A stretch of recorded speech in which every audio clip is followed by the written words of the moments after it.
Hola, ¿qué tal amigos, compañeros, alumnos, estrategos? Bienvenidos a esta tarde, esta mañana de podcast. Mi nombre es Ludwig Hense. Bienvenidos a todos a este espacio que tenemos en Escritor Internacional. Después de la clase nos quedamos un rato más para poder platicar con quienes les interese, más allá del lenguaje académico, más allá de la clase, de los temas que luego no nos da tiempo de ver muchas preguntas, ¿no? Vamos entendiendo qué es lo que pasa en el mundo en el presente hoy. Vamos acumulando preguntas a lo largo de la semana con respecto a la geopolítica, a las relaciones internacionales. Y venimos aquí en este espacio donde nos aflojamos la corbata, platicamos en este tono, ¿no? En el tono de charla, en el tono de plática, lo que está sucediendo en el mundo para que podamos entender todos los que son expertos, los que no son expertos, alumnos, profesores, etcétera, y podamos entender qué es lo que pasa en el mundo. Y bueno, aquí tenemos este espacio. Bienvenidos a todos. En esta semana hemos tenido pues muchos acontecimientos a nivel internacional, ya lo habíamos dicho, ¿no? Estamos en una época en la que ocurren muchas cosas en un periodo de tiempo muy corto, lo que va reestructurando la normalidad del futuro, de las próximas décadas, de las próximas generaciones, lo que van a vivir como de forma normal. Bueno, se está gestando hoy mismo, ¿no? Se están estructurando, reestructurando, reacomodando el orden que pues normalmente se había estado llevando a nivel internacional. Y bueno, ya vimos que desde que Donald Trump 2.0 llegó al poder, empezó a acelerar este proceso. Entonces, bueno, bienvenidos a todos nuevamente. Estamos por acá. Vamos a hablar esta ocasión de lo que sucede en México con la captura de este personaje tan importante del lado oscuro de la historia de México, que es muy importante entender, ¿no? También decía Carl Jung que para poder entendernos a nosotros mismos hay que aceptar la sombra, ¿no? El lado oscuro, hay que abrazar el lado oscuro, entenderlo, profundizar en él, para poder pues resolver, ¿no? Algunos conflictos, algunos traumas que uno tenga a nivel psicológico y a nivel de país, a nivel de historia nacional.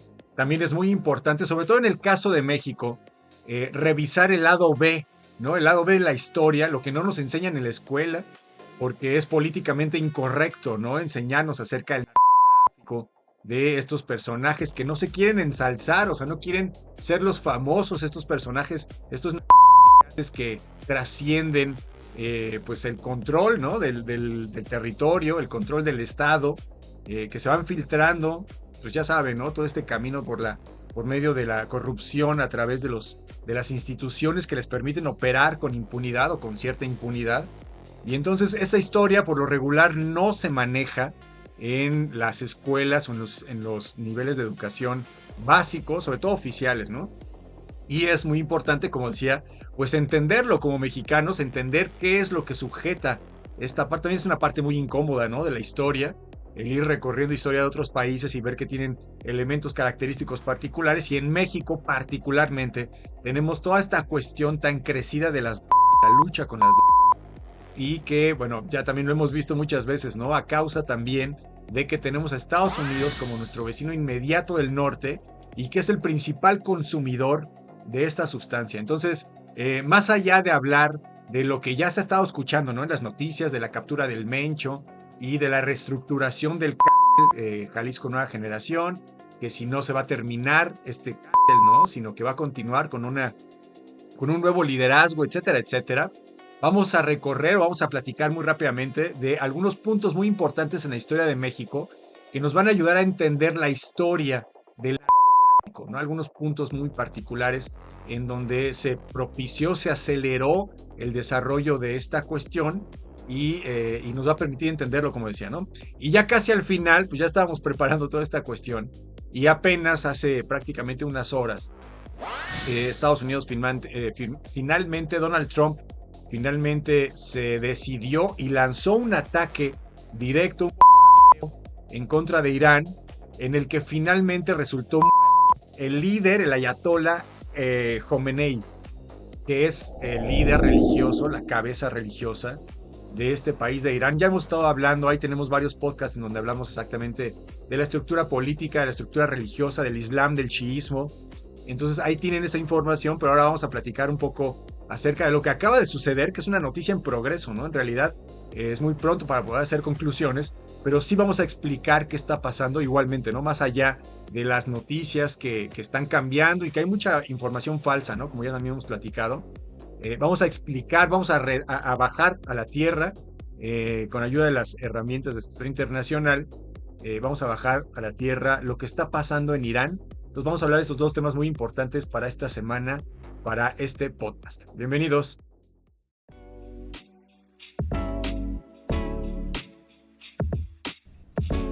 Bienvenidos al podcast de Escritorio Internacional. Un espacio después de clases donde platicamos sobre los acontecimientos más importantes para entender lo que pasa en el mundo. Mi nombre es Ludwig Hense, estudiante, profesor e investigador, especialista en relaciones internacionales, y te doy la bienvenida a este podcast de Escritorio Internacional.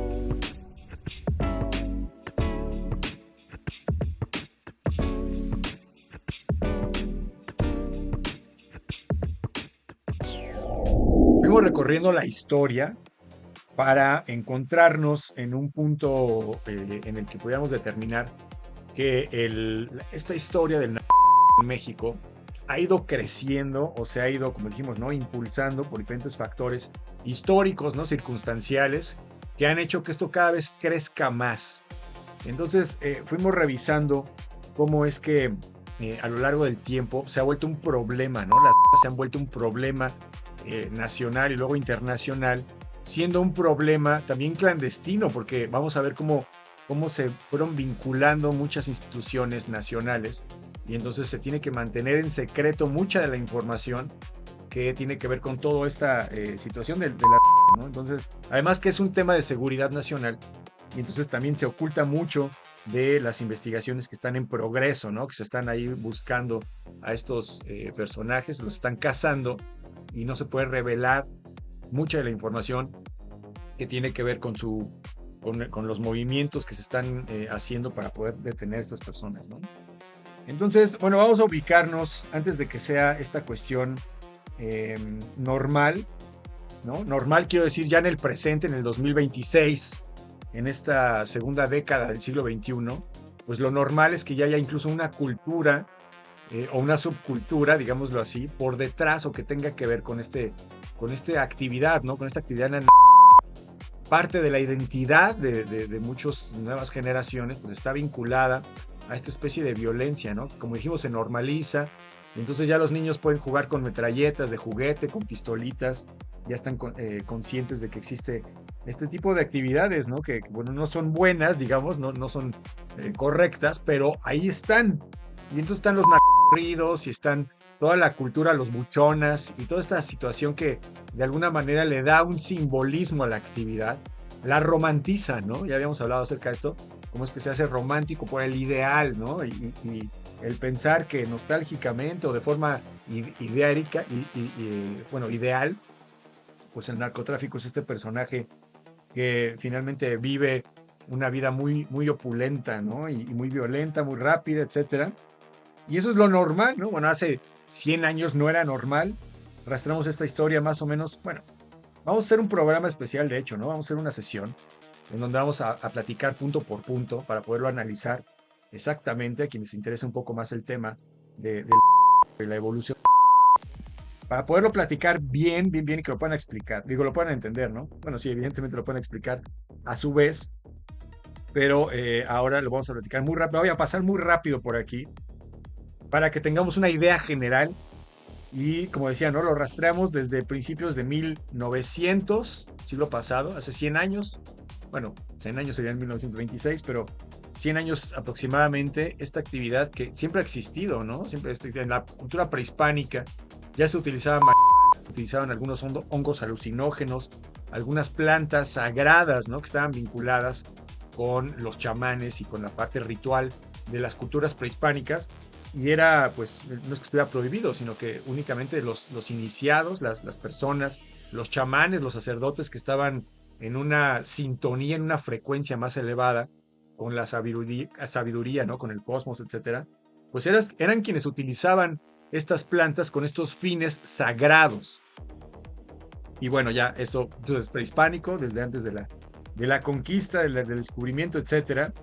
Y posteriormente, ya como decíamos, ¿no? En 1900, esta actividad que es ilegal empieza a ilegal con muchos puntos de incongruencia a nivel jurídico, ¿no? O sea, en realidad no es una actividad ilícita perseguida como tal, ¿no? Va a ser prohibida hasta unos años más adelante.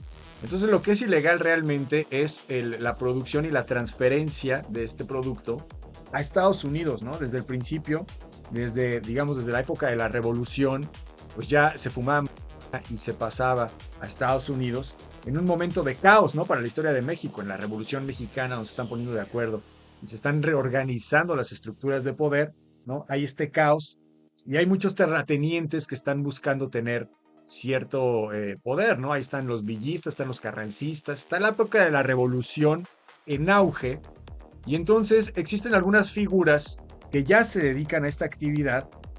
Vemos el nombre de Virgilio Barrera, ¿no? A principios del siglo, de Juan Nepomuceno Guerra también, que fueron estos primeros, que fueron los primeros que tenían unas pequeñas producciones, que después fueron creciendo las producciones, y que las fueron pasando a Estados Unidos, ¿no? Y estos fueron los primeros, digamos, los abuelos, ¿no? Los bisabuelos de los actuales más importantes, porque verán cómo estas estructuras a lo largo de la historia también van teniendo vínculos familiares y hacemos un paralelismo con respecto a las diferentes dinastías que se van transmitiendo el poder, ¿no? Como en Europa, los reyes, las dinastías monárquicas que se van transmitiendo a lo largo de la vida y que van creciendo, ¿no? Las familias van teniendo matrimonios arreglados que pueden asegurar el control de ciertos territorios, ¿no? Asegurar ciertos negocios entre familia, que los controles queden dentro de la familia.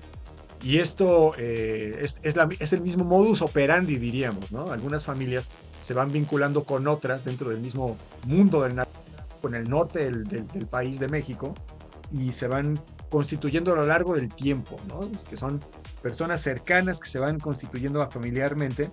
Y por eso decíamos que estaban estos personajes que pues van a ser como los abuelos, ¿no?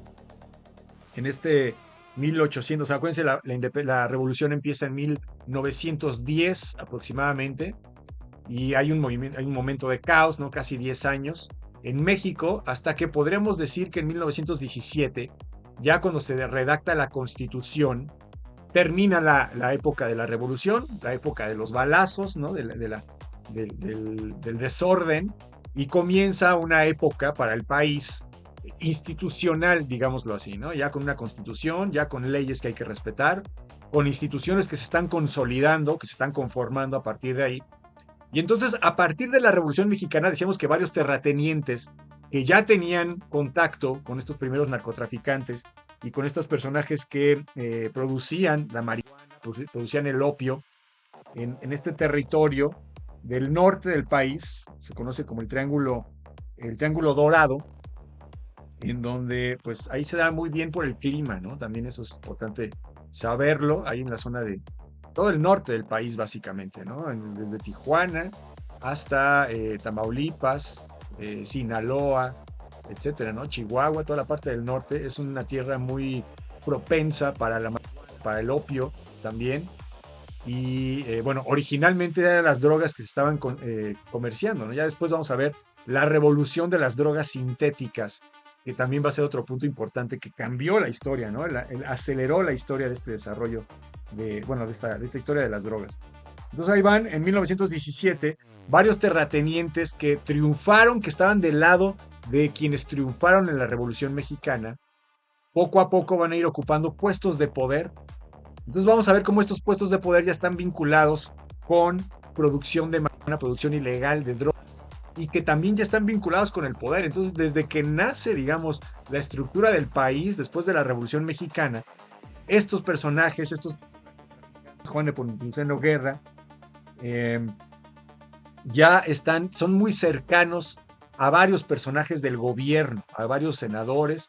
Vamos a ver más adelante al gobernador de Tamaulipas, cómo son personas que están vinculadas y que circunstancialmente por la Revolución Mexicana pues accedieron al poder y finalmente tienen el control de la producción. Por eso esta producción de drogas, cuando se lucha en contra de ella, en realidad no se ha buscado erradicarla, ¿no? Porque de raíz, pues están involucrados muchos intereses que están, pues ahí coludidos, ¿no? Uno digas coludidos, están incrustados en el gobierno mexicano desde su origen y se han ido consolidando a lo largo del tiempo. Entonces ahí ya tenemos un primer vínculo, ¿no? Se van a ir conformando estos cárteles a lo largo del tiempo. Hay otro punto importante, ya eso dijimos 1910, revolución, termina 1917, y luego acuérdense de 1920, los años 20, los famosos años locos, ¿no? Los años 20, que fue un momento en el que Estados Unidos pues sufrió, bueno, no sufrió, al contrario, ¿no? Vivió un auge, un momento, una década, duró toda la década, hasta la crisis económica del 29, 1929. Y durante esta década de los 20, pues fueron los locos años 20, donde florecía el optimismo, florecía el Art Nouveau, el jazz, empezaba a hacer también una música de liberación, después de la Primera Guerra Mundial, también todos estos sentimientos de optimismo y de derroche, digámoslo así, de fiesta, pues estuvieron muy presentes en el mundo, ¿no? En Estados Unidos. Y ocurrió que en ese mismo momento, Estados Unidos, los que estaban un poco en contra de estas aperturas artísticas y locas de los años 20, y que tenían una moral más recatada, una moral judeocristiana, o una moral católica específicamente para Estados Unidos, estaban culpando en esta época al alcohol, o sea, al alcohol, al brandy, al tequila, al alcohol como tal, alcohol para beber, como el culpable de todos estos males, como algo demoníaco, algo satánico, ¿no? Los más arraigados a la moral católica buscaron que se aplicara la ley seca en Estados Unidos, ¿no? Como saben, durante casi una década, poquito más, en Estados Unidos estuvo esta ley seca que prohibía, evidentemente, ¿no?, la venta del alcohol en cualquier lugar. Y esto propició, evidentemente, ¿no?, como consecuencia, propició los mercados negros del alcohol. De ahí es donde conocemos a Al Capone, a Boxy, que también fueron estos capos, estos traficantes de alcohol, ¿no?, del mercado negro, que se hicieron muy famosos, que en realidad pues también formaron cárteles, ¿no?, en Estados Unidos, en ese caso del alcohol, y que buscaban pues traficarlo, ¿no?, ante esta ley seca. Y esto también sirvió mucho a México, bueno, sirvió mucho y al movimiento de drogas, ¿no?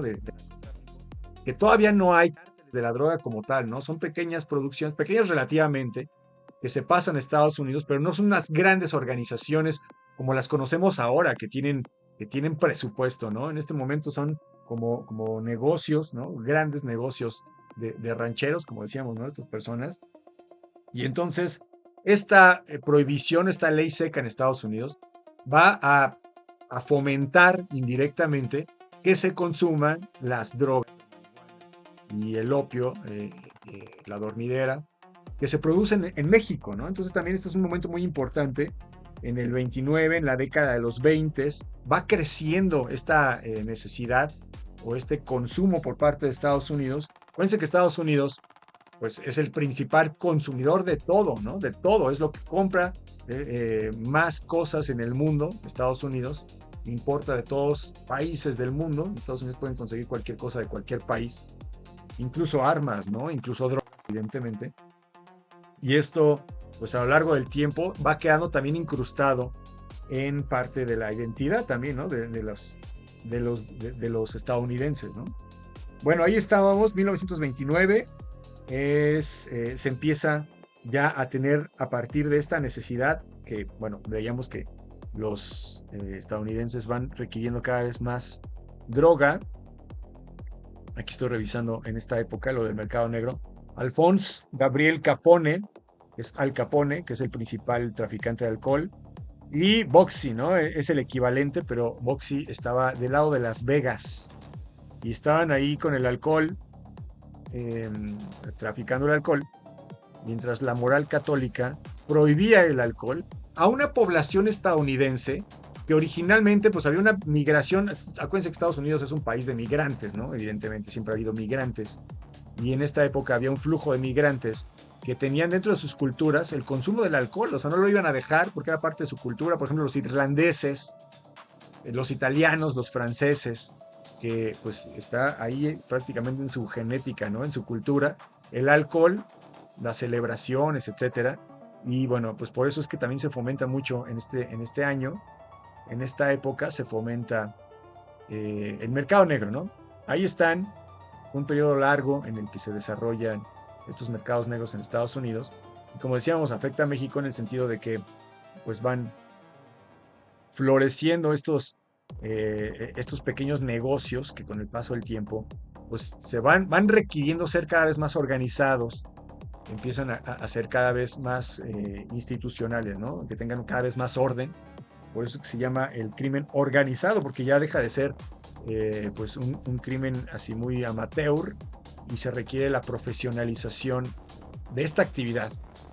Hasta 1933 termina la ley seca en Estados Unidos, pero pues ya está establecido este desarrollo de este flujo, ¿no? De las drogas que va pasando a Estados Unidos. Ya hemos hablado de Virgilio Barrera, es detenido en el 29 también, y su lugar lo ocupa Juan Nepomuceno Guerra. Acuérdense que hay varios, bueno, en el norte, no todo el norte está unificado con respecto a este control de los cárteles, sino que hay varios cárteles que se van a ir desarrollando apenas en este momento. Estamos hablando en este caso del cártel del Golfo, ¿no? El que estaba ahí del lado donde está Matamoros, y por ahí se van organizando estos personajes. Después de la captura de Virgilio Barrera, Juan Nepomuceno Guerra es quien empieza a destacar poco a poco, ¿no? Él todavía es un niño en esta época, en 1929, de 14 años, pero también acuérdense que en esta época, ya lo hemos platicado, ¿no? Como hace algunos años, a edades más tempranas, pues ya la gente era considerada adulta. Entonces ya a los 15 años, pues ya, aunque era muy precoz, pero ya tenía una presencia, ¿no? Una presencia por lo menos territorial en este negocio. Entonces se van definiendo ahí estas relaciones y estos vínculos, ¿no? Nepomuceno Guerra, como decíamos, está vinculado desde el principio con varios personajes muy importantes dentro del gobierno, que van cambiando de gobierno. Acuérdense también de que, bueno, a partir de la creación de las instituciones del Partido Revolucionario Mexicano, que después cambió su nombre al PRI, eso fue en 1938, cuando el Partido Revolucionario Mexicano se institucionalizó, después del periodo de revolución, y se creó este partido político que empezó a incluir a toda la mayoría de las instituciones en el mundo, ¿no? En México, y que consolidaron el poder. Decimos también, hay una película, ¿no? Que se llama La Dictadura Perfecta, y hace referencia a esto, ¿no? Porque como saben, el PRI, el partido político, estuvo en el poder a lo largo de 70 años, ya desde esta época, hasta el año 2000. Entonces, y no se consideraba que hubiera una dictadura en México, porque en realidad había democracia, porque cambiaba la figura del presidente sin que cambiara realmente la estructura del poder detrás, ¿no? Entonces, pues era una dictadura perfecta porque nadie se podía quejar de que no hubiera democracia, sino que realmente pues gobernaba el mismo partido político, aunque cambiaran los personajes, ¿no? Bueno, eso ya tiene también que ver mucho con la historia política de México, pero ahí viene, ¿no? Paralela, como dijimos, hay vínculos evidentemente marcados con algunos personajes, como decíamos, en la estructura de las drogas, ¿no? Del paso de las drogas. Y ahí estamos, ese fue un momento, ¿no? Importante también, en la década de los 30, como dijimos. Y luego viene la Segunda Guerra Mundial en el 39, como sabrán. Y a partir del 39 sucede una cuestión que también sucedió en la Guerra de Vietnam. Estados Unidos requiere opio, que es un bloqueador del dolor, y bueno, bien saben que tiene muchas implicaciones médicas, ¿no? Para tratar muchos dolores, y no únicamente de forma recreativa. Estados Unidos lo necesita para los soldados que regresan heridos de la Segunda Guerra Mundial, 1939 a 1945, este periodo en el que pues, están en guerra, en la Segunda Guerra Mundial, y Estados Unidos requiere, como decíamos, este producto, por lo cual empieza a solicitar. Obviamente todo esto no es que Estados Unidos solicite, ¿no? Solicite opio, sino que se va permitiendo, se van permitiendo los contactos para que vaya pasando la droga y de esta manera pueda abastecerse las necesidades estadounidenses, ¿no? Entonces en este momento en el que requiere un aumento de la producción y del traspaso, etcétera, se requiere, como decía, ¿no? Una estructura de producción y una estructura de distribución profesional.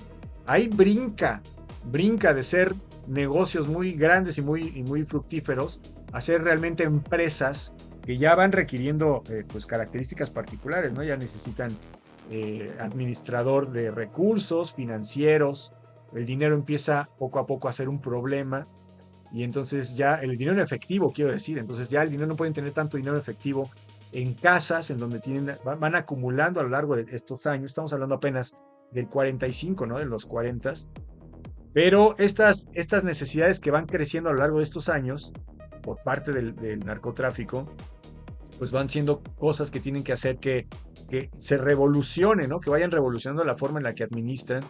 Como decía, el dinero en efectivo pues les estorba, tienen que meterlo en bancos, en cuentas de banco, y las cuentas de banco, como bien saben, pues investigan, ¿no? Si ustedes no pueden depositar una gran cantidad de dinero sin que sean sujetos de investigación, sin que sean, pues, de dónde vino el dinero, ¿no?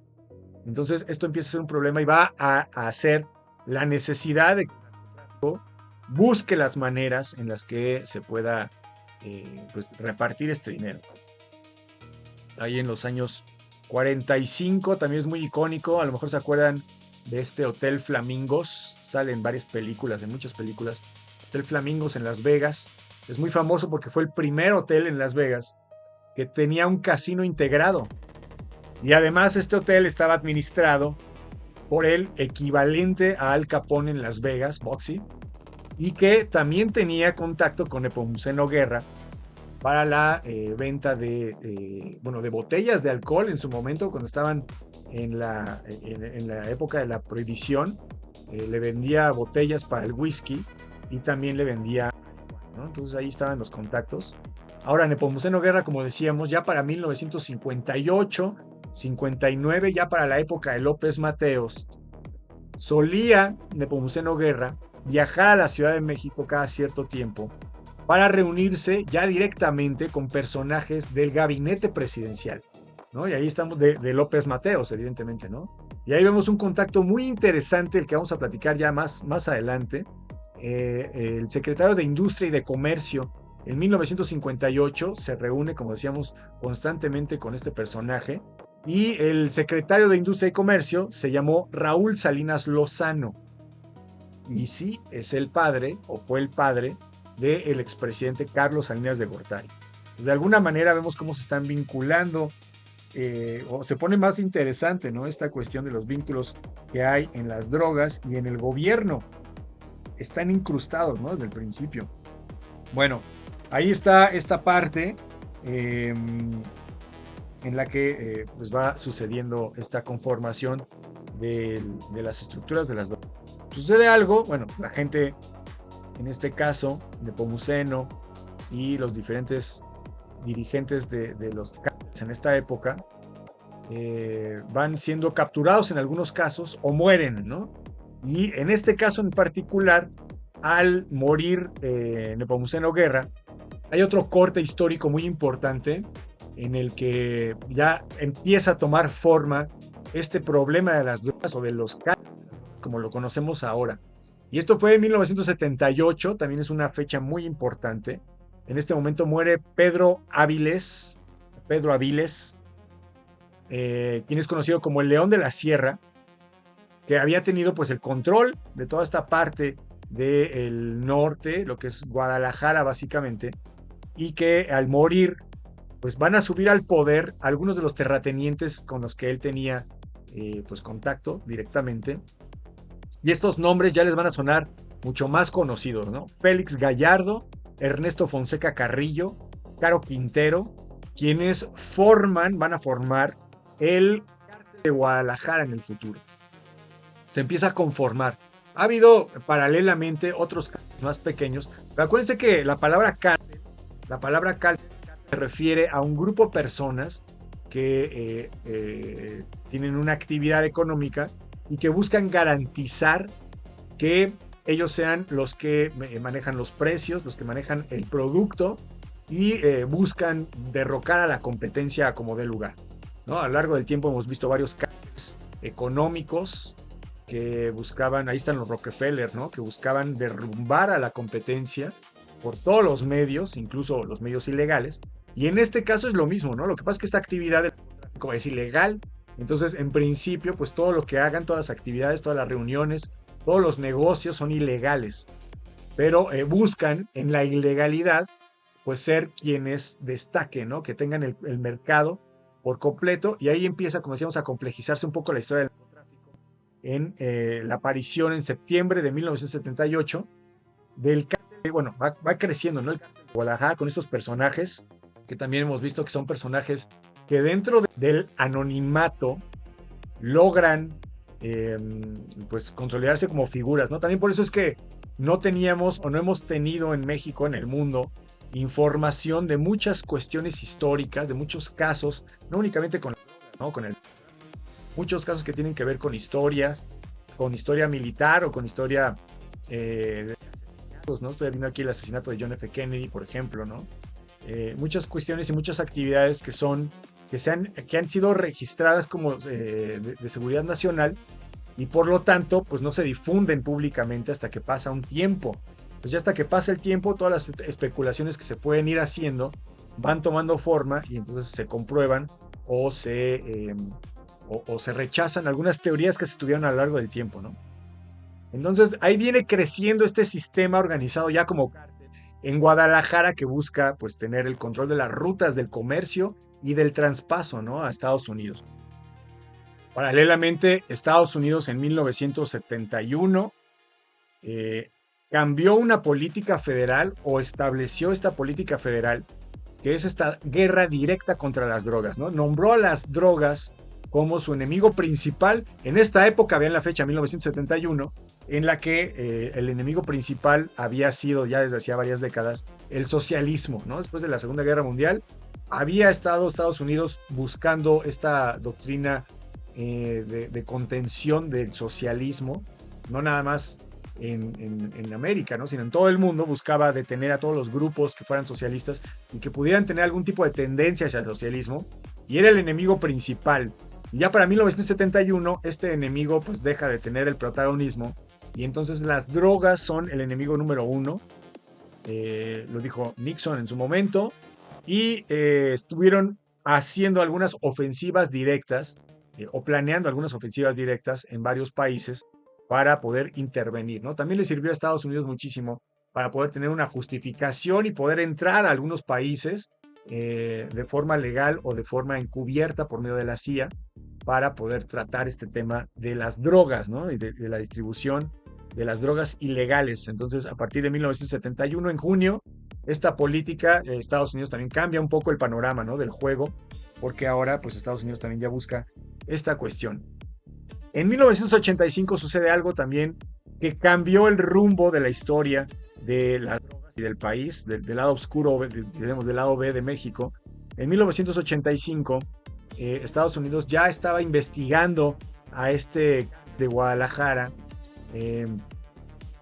y el exagente, bueno, el agente, digamos, encubierto de la DEA, que fue Enrique Camarena, descubren a Enrique Camarena que es un agente encubierto, ¿no? Él había delatado ante la DEA de un gran planteo de marihuana que le representó una pérdida de más de $20 millones al.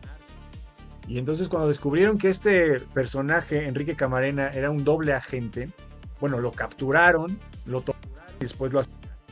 Y el hecho de haber asesinado a un agente estadounidense le creó un rencor a Estados Unidos que no olvidó fácilmente, y estuvo persiguiendo a estos capos que ocasionaron, ¿no? Esta cuestión, la captura, que fueron responsables del asesinato. Se ubicó a Félix Gallardo, a Rafael Caro Quintero y a Ernesto Fonseca Carrillo como los autores de este y los fueron persiguiendo, ¿no? Entonces estos personajes, que eran los que lideraban el cártel en ese momento, fueron buscando pues salvarse, ¿no? En algunos casos, Caro Quintero, por ejemplo, se fue a Costa Rica, después ya lo capturaron. Varios personajes, ¿no? Alrededor de ellos, no son los únicos, evidentemente.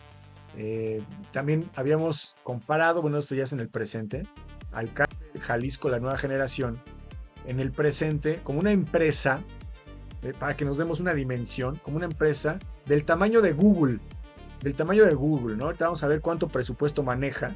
Tiene aproximadamente 19,000 empleados que trabajan para el narcotráfico a nivel nacional y que, como saben, tienen presencia en más de 80 países. Entonces, compárenlo equitativamente con una empresa tan grande como Google, como Meta, que genera miles de millones de dólares de ganancia y que las reinvierte. Por eso es que es tan importante, o ha sido tan difícil, enfrentar realmente a este mundo de las, ¿no? Porque además de que tienen un gran poder económico que les permite, como ya vamos a ver después en el futuro, armarse, reinvertir el dinero para armar pequeños tanques, ¿no? Artesanales que blindan y que les instalan ametralladoras y que enfrentan directamente al Ejército Nacional y a otros, ¿no? Dentro de su propia guerra interna. Y esto ha sido una mutación de todas las características que han ido sucediendo, ¿no? Entre ellas, como dijimos, pues Estados Unidos también buscando erradicar estos movimientos de y los ante la necesidad de irse haciendo cada vez más sofisticados para sobrevivir. Bueno, ahí está, vimos, bueno, estamos, como les decía, ¿no? Después del asesinato de Enrique Camarena y de la captura, ¿no? También esto es un chisme, bueno, es un chisme porque fue real, pero de la captura de Caro Quintero, que una vez capturado, le rastrearon una llamada telefónica y él ofreció pagar la deuda externa de México. Se imaginen la cantidad de dinero que él manejaba, que ofreció. Obviamente no lo aceptaron el gobierno de México después de capturado, ahí en esas épocas, en 1985, pero él ofreció, ¿no? Pagar esta deuda externa, también es muy famoso. Caro Quintero también ahí sigue en la prisión actualmente. Bueno, de forma paralela fueron cayendo estos capos y quedaba la estructura. Eso es también muy importante. En el momento en el que caen estos que tienen el liderazgo de la estructura, que ya se tuvo que institucionalizar, ya se tuvo que hacer profesional, que ya tuvo que incluir abogados, que ya tienen que incluir economistas, que puedan, contadores, ¿no? No nada más los típicos que son los que siembran o son los que reparten, pasan, sino que ya toda esta estructura económica de negocio, ¿no? De empresa, queda, el momento en el que van capturando a los personajes, a los líderes, queda ahí ya armada, ¿no? Entonces, cuando queda la estructura armada, ya lo que hay es un vacío de poder, y ese vacío de poder busca llenarlo a alguna otra persona que esté dentro pues, del ámbito de la droga, dentro de la estructura de administración, de liderazgo de estos grupos, y es por eso que se van peleando en el plazo, ¿no? Las plazas, y por eso es que vemos a veces algunos conatos de violencia, y con el paso del tiempo violencia cada vez más brutal, ¿no? Más brutal. A partir de los años 90, estas estructuras de los diferentes de Juárez, el Golfo, empiezan a tener una guerra, como decíamos, interna, en la que empiezan a buscar quedarse como las cabecillas. Ahí aparece este nombre del Chapo Guzmán, aparece el nombre de Ramón Arellano Félix, ¿no? Algunos otros personajes que hemos visto también que pues se van buscando las diferentes plazas en el país, ¿no? Y mientras la estructura del continúa, ¿no? Esto no se detiene. Entonces siguen produciendo, siguen buscando esta organización florecer, ¿no? Dentro de del mundo, digámoslo así, del mundo. Sucede que en esta etapa de ser cada vez más complejas estas organizaciones, surge un que también seguramente conocieron, los Zetas, en 1995 se fundan como el brazo armado del Golfo, ¿no? Y estos son particularmente, pues como decíamos, ¿no? Cada vez más especializados, porque esos son exmiembros militares.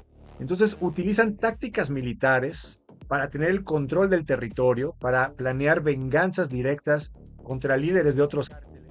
Y entonces empiezan a diversificar sus actividades criminales, ¿no? Ya también extorsionan, secuestran a personas, secuestran a empresarios, ¿no? Ejecutan tráfico de migrantes, robo de combustible, que es el huachicol, Entonces, a partir de ahí empiezan a diversificar sus actividades.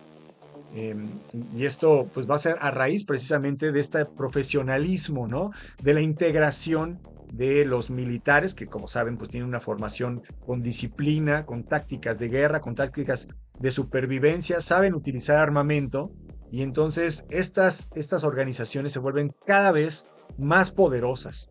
Pues van creciendo en cuanto a importancia, van destacando. Hubo una época en la que se destacaba la forma en la que se peleaban entre ellos, ¿no? Entre los cárteles, y ya era muy brutal. Ya veíamos cabezas de personas en los puentes o veíamos gente colgada en esta década, ¿no? En la década de los 90, del 2000, a principios también del 2000, veíamos muchas de estas formas de violencia ahí en la calle, ¿no? Entonces esto ya era muy preocupante porque ya estaba trastocando digamos, el lado oscuro, ¿no? Los medios de comunicación, la policía, los militares mismos, ocultaran todo este conflicto que se tiene con las guerras, de la guerra con el narcotráfico, quiero decir, y se hiciera cada vez más evidente, ¿no?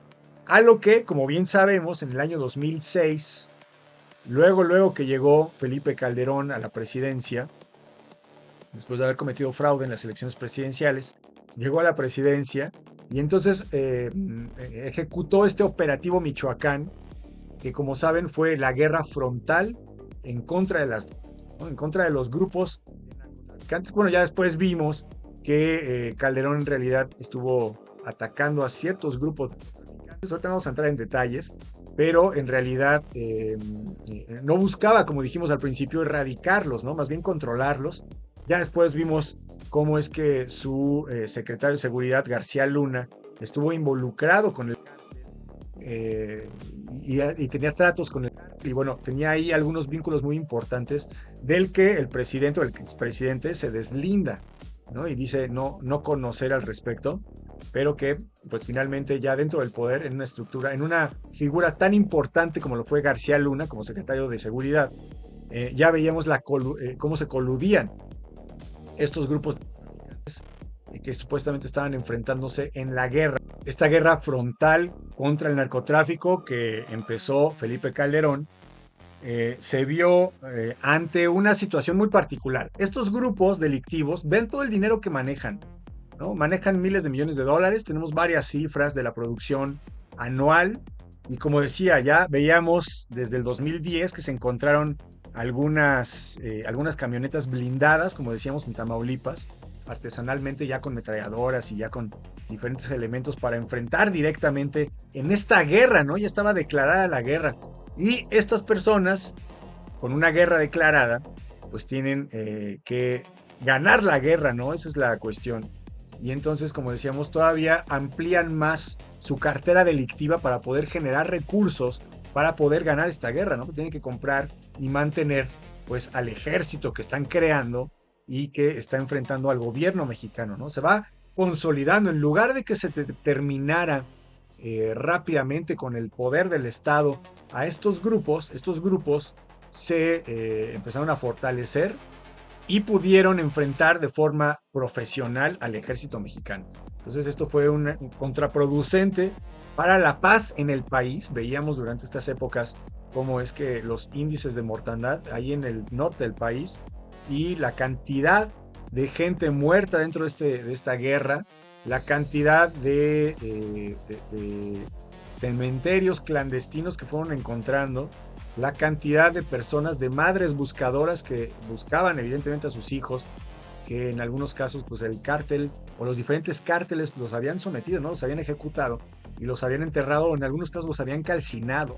Pues toda esta violencia empieza a florecer, empieza a ser cada vez más normal, ¿no? Por eso es que luego la gente o las generaciones nuevas ya lo consideran normal, pues siempre ha existido.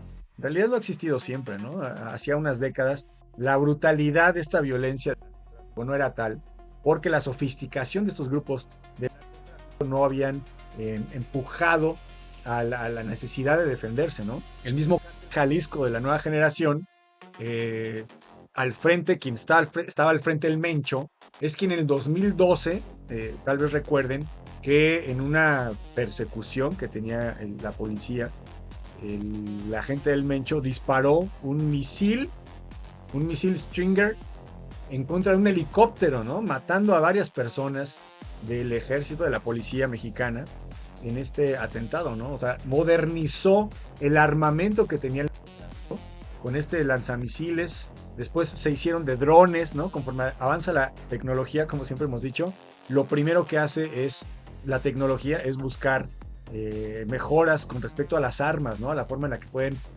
ver el campo, ¿no? De visión, bueno, toda la tecnología está al alcance de quien pueda pagarla, ¿no? Y entonces con tanto dinero puede comprar precisamente estos elementos que le permiten mantenerse dentro de la guerra en el narcotráfico, ¿no? Ahí vimos esta guerra durante la época de Calderón muy dura, y después ya en la época de Peña Nieto pues vimos que se recuperó, o sea, se pudieron capturar algunos de estos capos, algunos personajes, ¿no? El Chapo Guzmán también, vimos cómo se escapó 2 veces de las prisiones y también se vuelven leyendas, ¿no? En ese sentido, que son recordados estos personajes por haber hecho este tipo de situaciones totalmente improbables y que además vimos que no se hicieron, no es que fuera un genio, ¿no? Sino que estaba coludido y tenía a muchas personas compradas y que eso le permitió pues, esta movilidad a estos capos del narcotráfico, ¿no?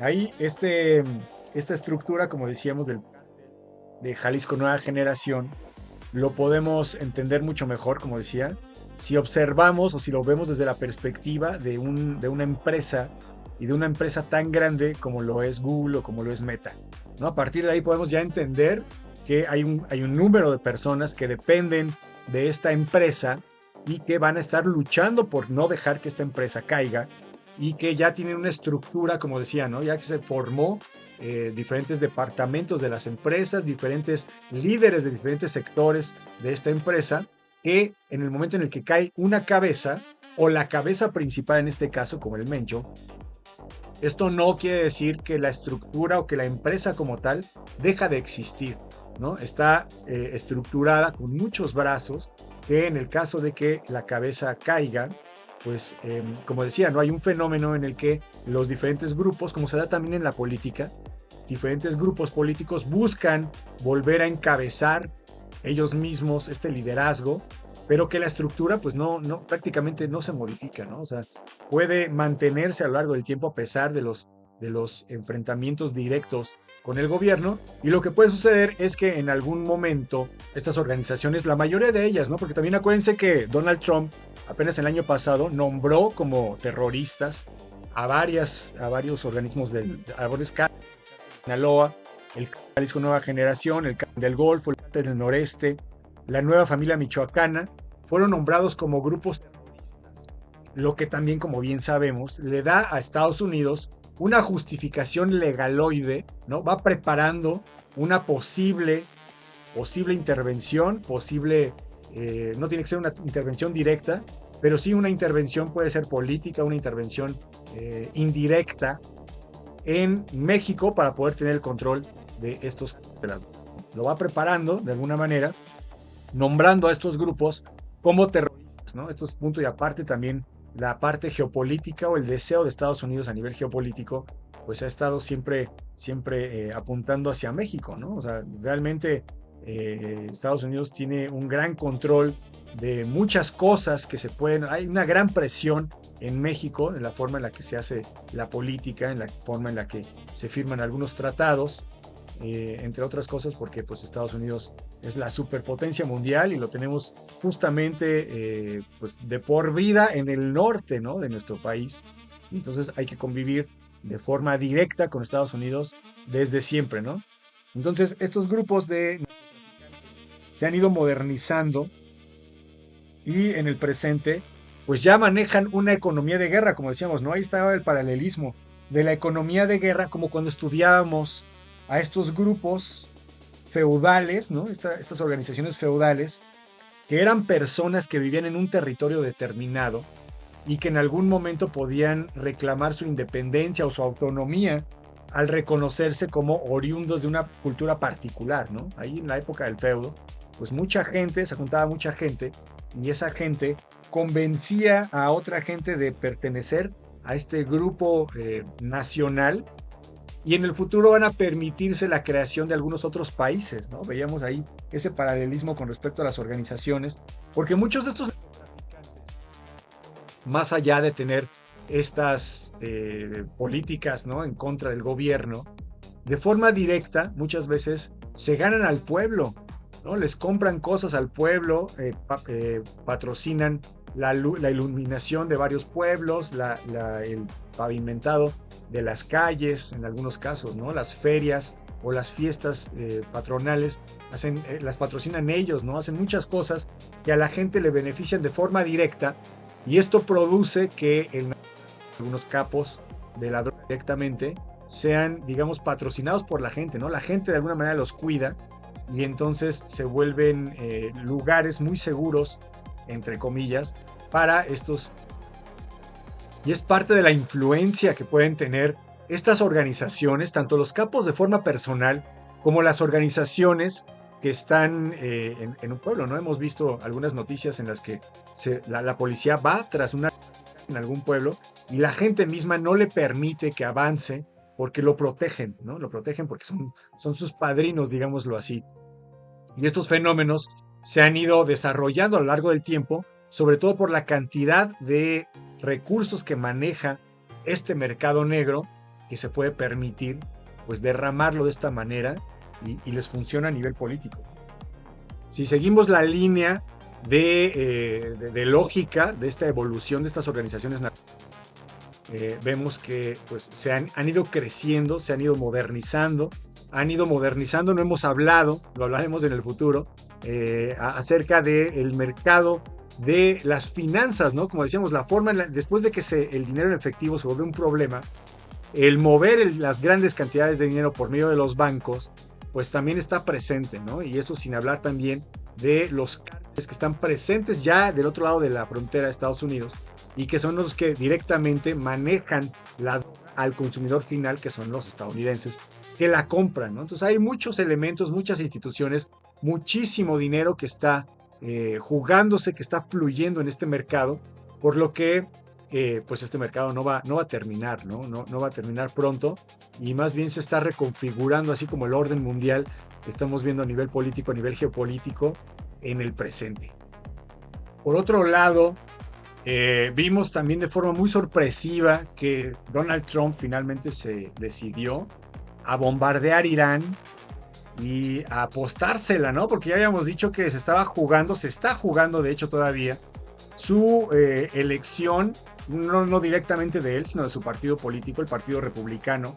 En noviembre va a haber elecciones y por ahora tienen la mayoría en los congresos estadounidenses, y le ha permitido poder hacer muchas cosas más allá de la legislación permitida, ¿no? Se ha podido dar ciertos poderes Donald Trump que le han permitido, por ejemplo, la captura de Maduro, de Nicolás Maduro, o pues este mismo bombardeo, que no es la primera vez que bombardea Irán, en búsqueda de destruir su programa nuclear, ¿no? Entonces, acuérdense de varias cosas. Acuérdense que Estados Unidos le tenía un rencor, o le tiene todavía un rencor a Irán y al régimen de los ayatolás, al régimen islámico, desde el momento en el que, después de la Revolución Islámica en 1979, secuestraran al personal de su embajada, el de la embajada estadounidense en Irán, durante un año, porque Estados Unidos tenía protegido al Reza Pahlavi, al monarca Reza Pahlavi, que es quien había estado gobernando Irán a lo largo de varios años y que había estado pues muy vinculado con Estados Unidos, explotando el gas natural, explotando el petróleo y favoreciendo a las empresas estadounidenses. Entonces llega la Revolución Islámica, tumban a este personaje y los ayatolás toman el poder, y además al no devolverle a Reza Pahlavi a Estados Unidos para enjuiciarlo, entonces toman a los prisioneros de la embajada durante un año. Los dejaron ir después de un año, y esto Estados Unidos siempre ya lo tuvo como parte de su odio, ¿no?, hacia los iraníes, y han estado pues aplicando una gran cantidad de políticas de sanciones económicas y de bloqueos económicos en contra de este gobierno de los ayatolás a lo largo del tiempo. y se ha mantenido como un enemigo. Irán, como saben, patrocina a algunos grupos que están ejerciendo presión y cometen atentados en contra de Israel. Acuérdense que Israel también llegó a incrustarse en Medio Oriente después de la Segunda Guerra Mundial y los vecinos no les ha gustado esta cuestión, han tenido guerra con los vecinos, Israel, y al régimen de Irán también le estorba mucho, ¿no? Entonces directamente Israel e Irán siempre han estado todo el tiempo peleando o buscando desacreditarse uno al otro. Los dos han dicho, el régimen iraní ha dicho en su momento que va a destruir por completo a Israel, e Israel pues se siente amenazado, igualmente ha dicho lo mismo.